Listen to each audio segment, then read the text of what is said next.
Hello, this is Matt on the Moon Lambo channel. I've got two stories to share with you in this very latest Moon Lambo Hot Jam, including a little bit of frustration with the first one. You guys remember that petition that more than 30,000 people signed trying to get some opinions over to new SEC Chair Gary Gensler? Yeah, not the hottest update, but I want to share with you what the individual behind that particular effort has to say. And also, I've got an update for you via John Deaton, who's just sounding the alarm, continuing to his credit, sounding the alarm on the attack on the entire crypto asset class. It occurs the world over. We've seen all sorts of FUD from China recently, which seems to happen every bull cycle, frankly, but other parts of the world as well, including the United States with the SEC going after Ripple, and also not just on a federal level in the United States, individual states now are attacking crypto. And this one, actually, the more I look into it, the more ridiculous it sounds. And I continue to learn more, so I'm not 100% firm in this position. But there's this story about BlockFi, which offers interest-bearing accounts, so you can earn interest on crypto effectively. I've learned more about why it's being claimed that they're selling securities. Sound familiar, XRP holders? But it's a fascinating stretch. That's what it seems to me at this point in time. I'm open-minded, though, so if the states actually have a compelling case, I will admit that. But right now, it really does, and I think you'll agree, at least at this point in time, it does look like a ridiculous attack on crypto. And if it's not intended to be an attack, then it just further highlights the degree to which we have antiquated laws that need to be updated. But before I go any further, I do want to be clear. I don't have a legal or financial background of any kind. I am not offering legal or financial advice, and you definitely should not buy or sell anything because of anything that I say or write. I'm just an enthusiast who enjoys making YouTube videos as a very fun hobby about Ripple and XRP and crypto in general. And so we start here from Crypto and Policy. This is the entity. There's an individual running it, and they have a Twitter account. Actually, maybe I should just start here. Because this is where I first came across it, actually. So there was Crypto Law. Now, Crypto Law is actually John Deaton's firm. I don't know if firm's the right word. It's an entity. It's an organization. John Deaton just used the word organization. It's an organization that was founded by John Deaton, who, of course, is the attorney within the XRP community, who is seeking to intervene on the SEC versus Ripple case on behalf of over 17,000 XRP holders. And so I saw this tweet from Crypto Law, which reads as follows. A frustrating update from Tom Hodge, that's the guy running Crypto and Policy, on the May 14th petition to Gary Gensler. The SEC stonewalls 30,000 signatures. And I'm not going to run through the petition. I've covered this in detail in the past, but this may look familiar to you. It's on your screen right now if you care to look. It's titled, Gary Gensler, End the War on XRP, and it goes into a great deal of detail, a great level of detail, as far as the grievances that the XRP community at large has, I think it is fair to say. And so then that links to this. This is the Crypto and Policy Twitter account, which provides the update. Petition update. Our petition to Gary Gensler with 30,000 signatures demanding a regulatory framework for crypto and an ethics investigation into Jay Clayton and William Hinman has been referred to, get this, the SEC's Office of Investor Education and Advocacy. And then he's got 2 exclamation points and 2 question marks in parentheses right there.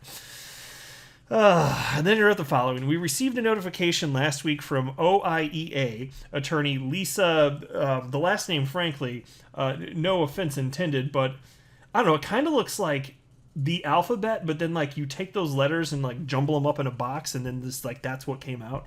What is this? SKRZYCK,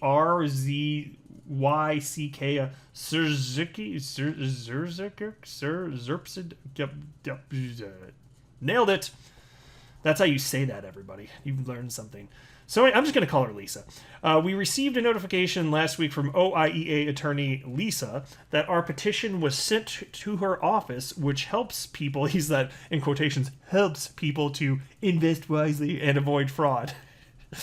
And so Lisa writes in what appears to be a form response that OIEA might or might not respond. but our petition had nothing to do with investor education. Yeah, exactly. So why was it referred in that way? The SEC, this is the SEC indicating to XRP holders that agree, to which they give 0 FOX, if I could. I'm not even going to say it, it'll sound wrong. It was about the SEC's duty to investigate the conduct of its officials and set clear rules. It was to Chairman Gensler. Now, Gensler should heed fellow commissioners Hester Peirce and Elad Roisman, who said, quote, "We know folks have questions and confusion persists in the marketplace. It is important that we start providing clear and timely answers," end quote. And then simply wrote, SEC, stop stonewalling and answer our petition. Yeah, I don't think they're going to, which is what I was saying. Nothing against the effort. I admire the efforts, to be clear. But this is what I was saying before it was even officially submitted. I was like, I'm not expecting anything from this. I'd be pleasantly surprised if we got something from this. And I love the community effort and all this and everybody that signed it. Absolutely easy to get behind that. So it's really more condemnation of the SEC and how they're handling this, because they literally just could not care less. It's not possible for them to care any less than they do, and this is what we're working with. Now to the next story from attorney John Deaton. He wrote the following. Since December 23rd, 2020, which, by the way, that's the day after the legal complaint was brought by the SEC against Ripple. Since December 23rd, 2020, I, along with others in the XRP community, have been warning people that the SEC versus Ripple case was an assault on all of crypto, and we needed to unite. There will be many more assaults in the weeks to follow. And so then he shared to us a news story about BlockFi. I did make a video where I was covering the BlockFi story, and so I've got some new stuff for you in this one. But basically what you need to know is, in part, what I said at the outset, which is BlockFi offers interest-bearing accounts, and so you can earn interest on your crypto. And there are 3 states, starting with New Jersey, which I think is where BlockFi is headquartered, if I'm recalling correctly. But the 3 states are now saying that BlockFi, in offering interest-bearing accounts, they're actually selling securities. That is what they're arguing. It sounds ridiculous on the surface. And I'm going to highlight something that I mentioned in the video where I last talked about this, because it is so rich. You must hear this. For all of you people that missed it, hear this now. And if you already heard it, then you're going to enjoy hearing it again the second time too. Anthony Pompliano, Bitcoin maximalist. Bitcoin's the only coin he likes at this point. He now has 1 million followers on Twitter. What did he say on the day that the SEC brought its legal complaint against Ripple? Well, he took the opportunity to dig at Ripple and the XRP community by tweeting out the following.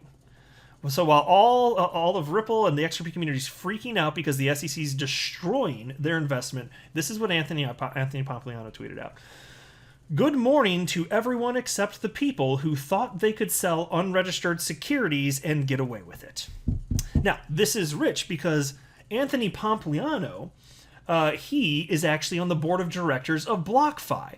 And so his company now is being accused of selling unregistered securities. And so, Anthony Pompliano, you are saying good morning to everybody except yourself because you thought you could get away with selling unregistered securities.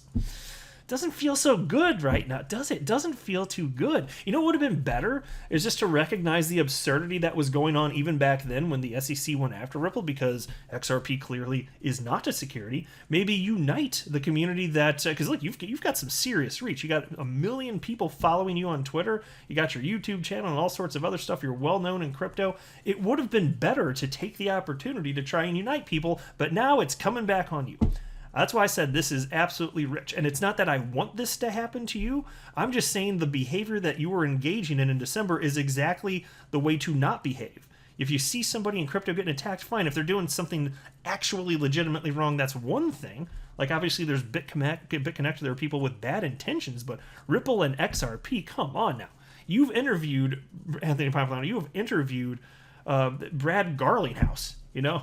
Like, there's clearly nothing weird. They operate in broad daylight. They're a force for good, obviously. And so to see this, it was very disappointing. And this is why I gotta say, like, the right approach is for us to all have each other's backs and stop with the tribalism. That's what I think here. And so what's happening with BlockFi now? Here's the update. And this comes from CoinDesk. This one's titled, BlockFi is in regulators' crosshairs. Decentralized finance is next.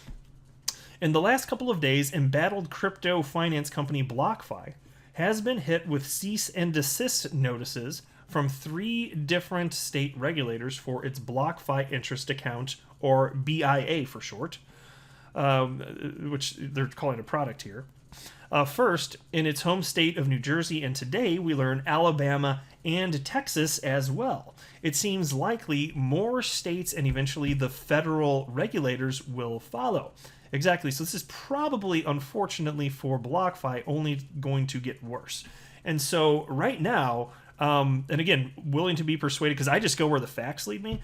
To me, I haven't seen the smoking gun where it shows that BlockFi is doing anything horrendously wrong. It really, and I'll explain why as we go through this. Like the rationale for why they're saying that BlockFi sold the security at this point in time anyway, I don't find it compelling, to be honest with you.